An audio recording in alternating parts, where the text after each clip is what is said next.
Como vieron, cuando trabajamos con calores específicos, solamente hablamos de sólidos y líquidos. ¿Y por qué no hablamos de gases? Bueno, con los gases hay que tener algunas consideraciones especiales. Por lo tanto, vamos a comenzar a ver ahora qué es eso a lo que llamamos gases ideales y cómo nos sirven para modelizar el comportamiento de los gases. Un gas ideal, básicamente, es un gas imaginario. Los gases ideales no existen en la realidad, sino que son un resultado de una serie de supuestos que nosotros hacemos que nos permiten modelizar la realidad de una forma más sencilla y que nos permite llegar a buenos resultados cuando aplicamos correctamente el concepto. ¿Qué particularidad tiene este tipo de gas imaginario? Bueno, básicamente que responde a la famosa ecuación de los gases ideales. ¿Pero por qué puede responder a esa ecuación? Bueno, porque cumple con las hipótesis que se tuvieron en cuenta para confeccionarla. Una de esas hipótesis, por ejemplo, es que el gas está compuesto de partículas puntuales que se desplazan de forma aleatoria y que no interactúan entre sí. Esto tiene básicamente dos grandes consecuencias. Al hablar de partículas puntuales, lo que estamos diciendo es que el volumen de esa molécula de gas es despreciable frente al volumen total que ocupa el gas. Además, cuando estamos hablando de que esas partículas no interactúan entre sí, básicamente estamos despreciando las fuerzas intermoleculares entre los gases, ya que consideramos que esas fuerzas intermoleculares son mucho menores en magnitud que la energía cinética que tienen esas partículas. Pero ¿es verdad que los gases se comportan de esta forma? Bueno, la realidad es que los gases denominados gases reales, que podría ser cualquier gas que se encuentre en la naturaleza, se comportan así cuando se encuentran a bajas densidades. Porque claro, a bajas densidades las moléculas están lejos entre sí. Entonces se cumple esto de que tienen poca importancia las fuerzas intermoleculares frente a su energía cinética.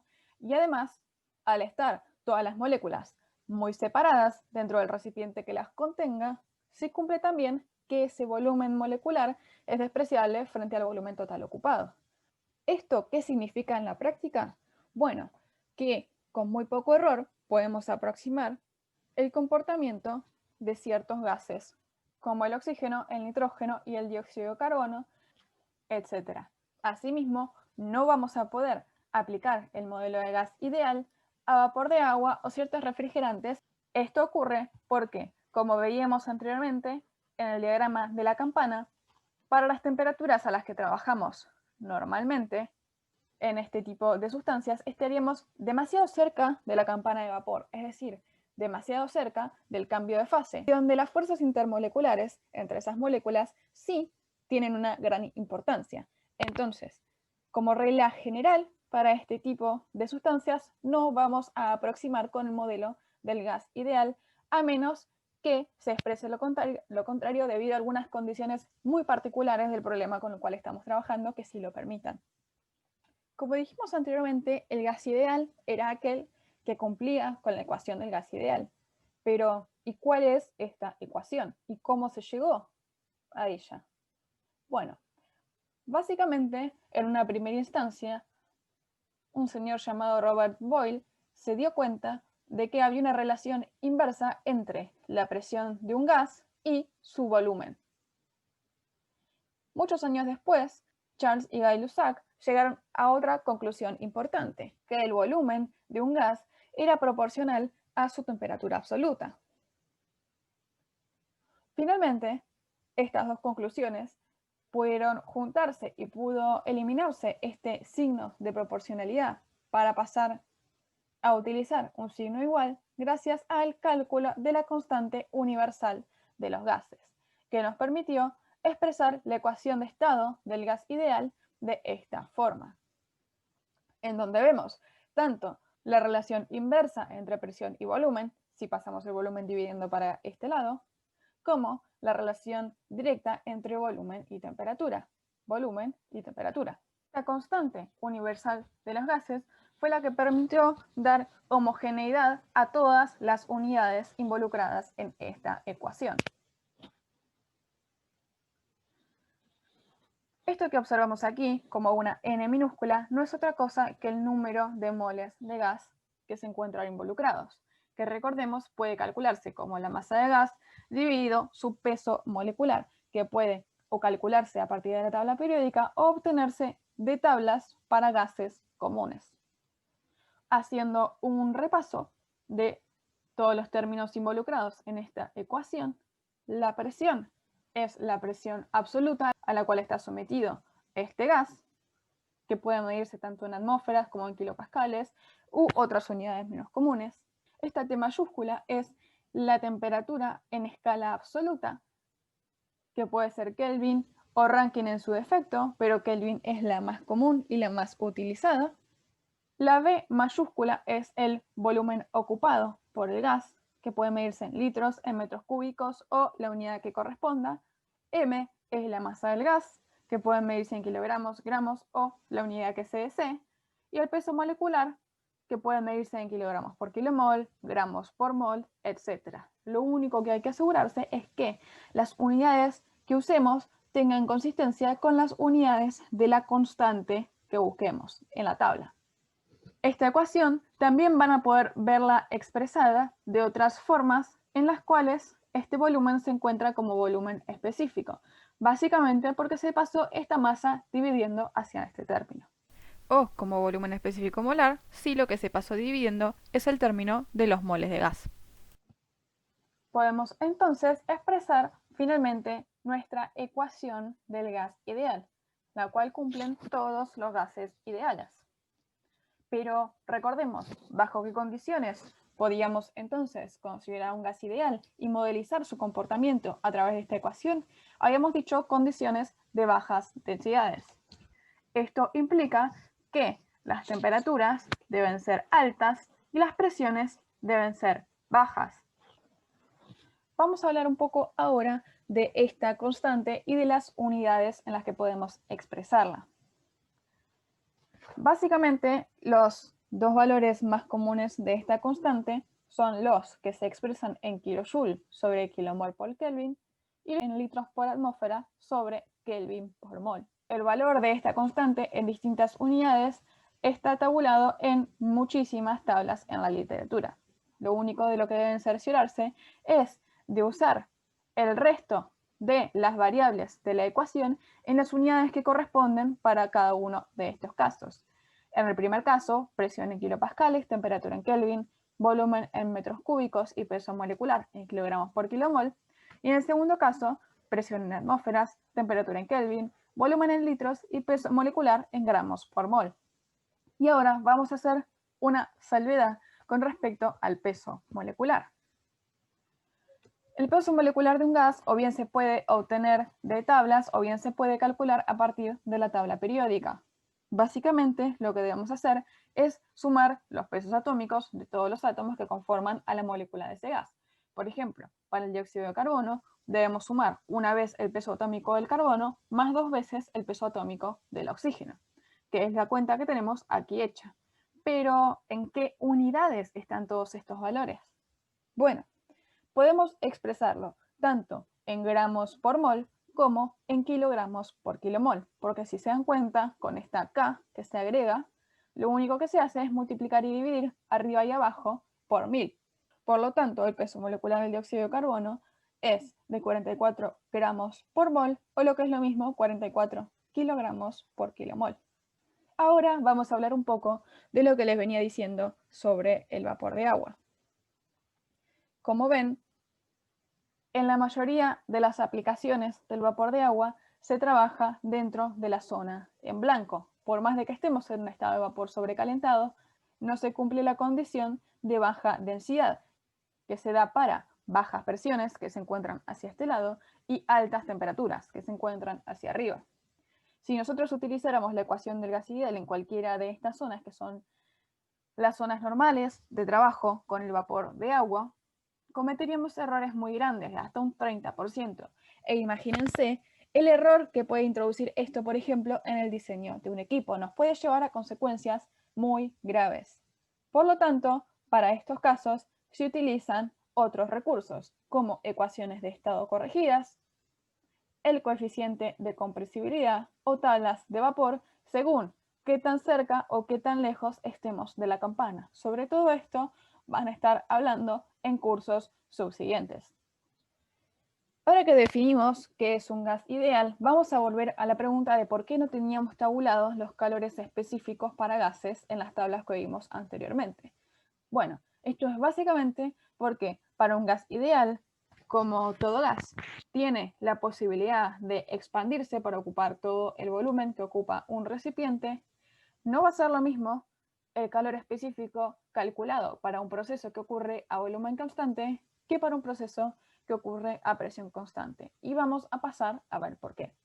Primero, vamos a hablar sobre el calor específico a volumen constante.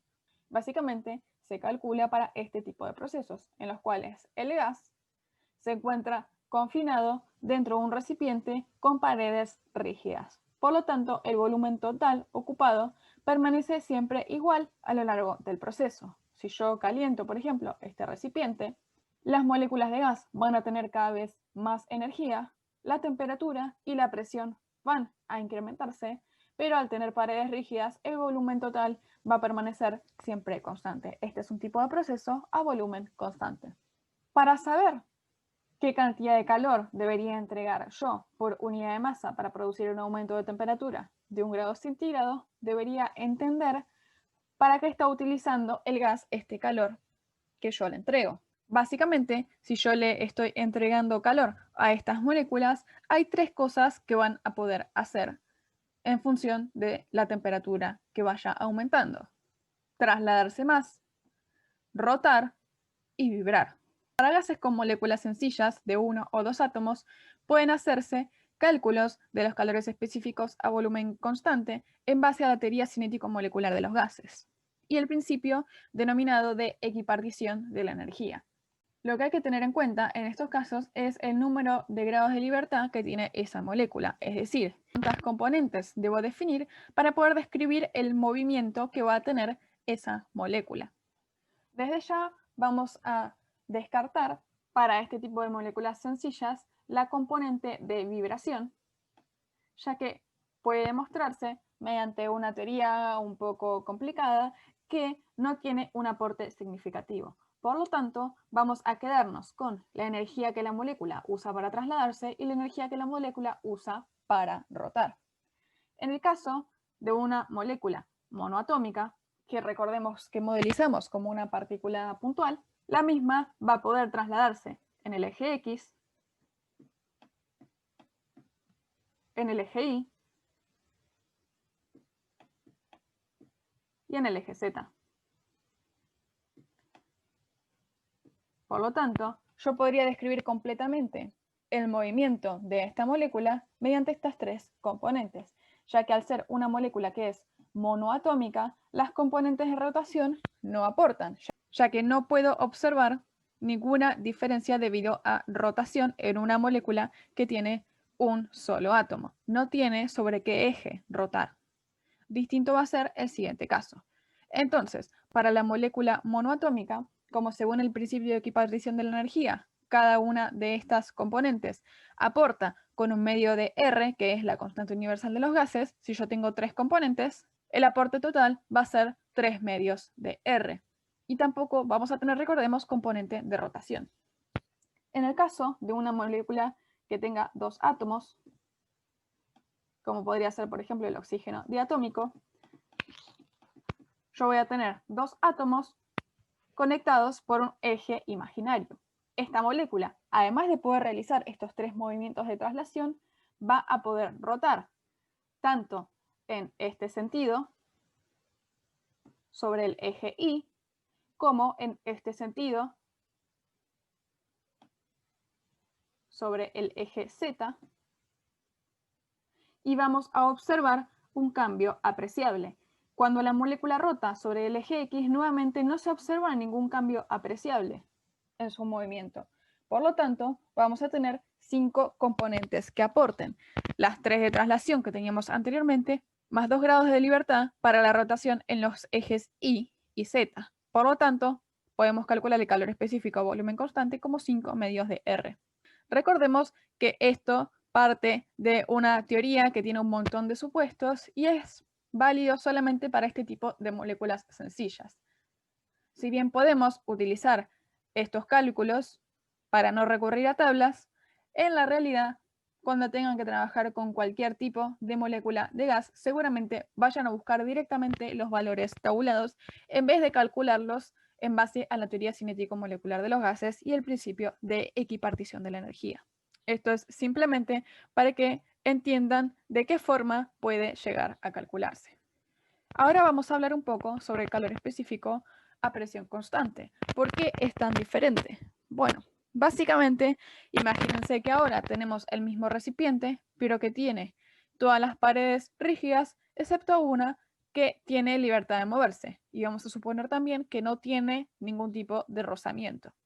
Si nosotros comenzamos a calentar este gas, y por ejemplo, este recipiente se encuentra en la atmósfera terrestre, cuando empecemos a calentar, lo que va a suceder es que va a incrementarse la temperatura y como este pequeño émbolo tiene la posibilidad de moverse, lo que va a suceder es que al ir aumentando la temperatura, el gas va a ir incrementando el volumen ocupado para que siempre la presión interna se mantenga igual que la presión atmosférica.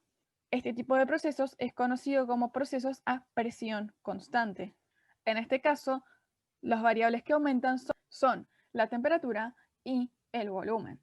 Pero imagínense que realizar esta expansión al gas le está costando un trabajo, porque esta pesada acá representa la presión que la atmósfera está haciendo sobre este sistema. Entonces, ¿qué es lo que sucede?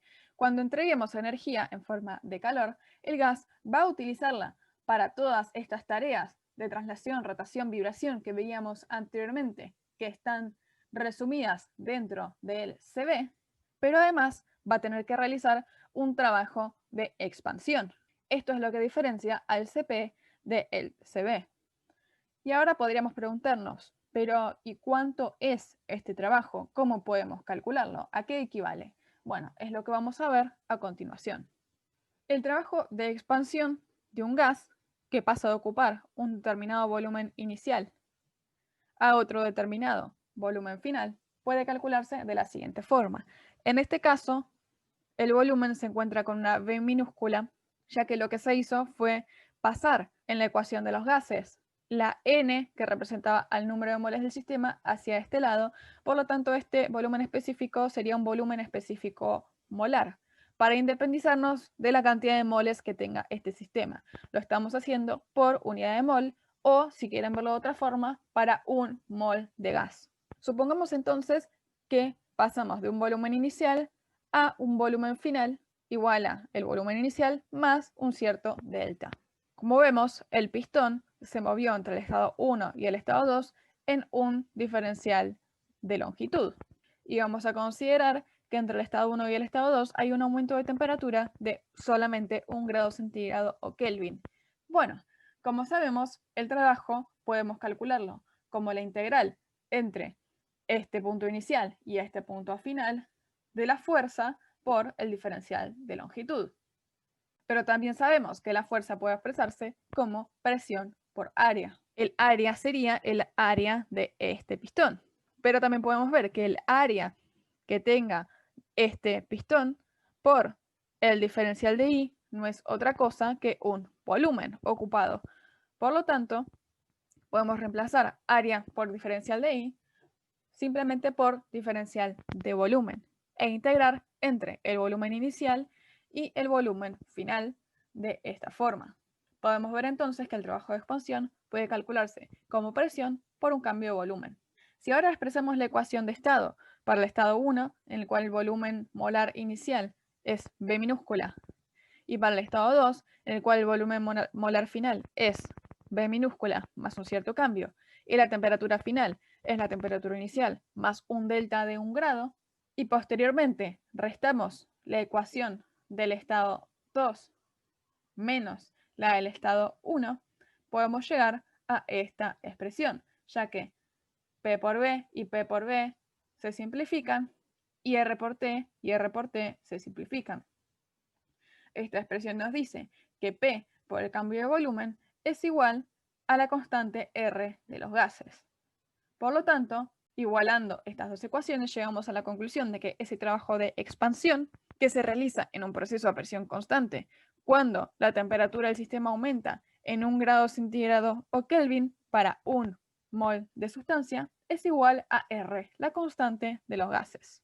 Teniendo en cuenta el cálculo de calor a presión constante igual a la entalpía para un gas ideal y el cálculo de energía interna también para un gas ideal que ya habrán visto en materias anteriores, pero que igualmente vamos a repasar al final de la clase, y teniendo también en cuenta el trabajo de expansión que era igual a la constante de los gases para un delta T de 1 grado centígrado y que por lo tanto podemos expresar como R por delta T para cualquier cambio de temperatura que no sea de 1 grado centígrado, podemos aplicar el primer principio reemplazando cada uno de estos términos. Delta U por lo que corresponde para un gas ideal, el calor a presión constante también por lo que corresponde para un gas ideal, y el trabajo de expansión también por lo que corresponde. De esta forma, y simplificando los deltas de temperatura, porque el proceso es el mismo y el delta T es el mismo en los tres casos, llegamos a la conocida relación de Mayer, que nos dice que la relación entre el Cp y el Cv de un gas no es otra cosa que la constante universal de los gases.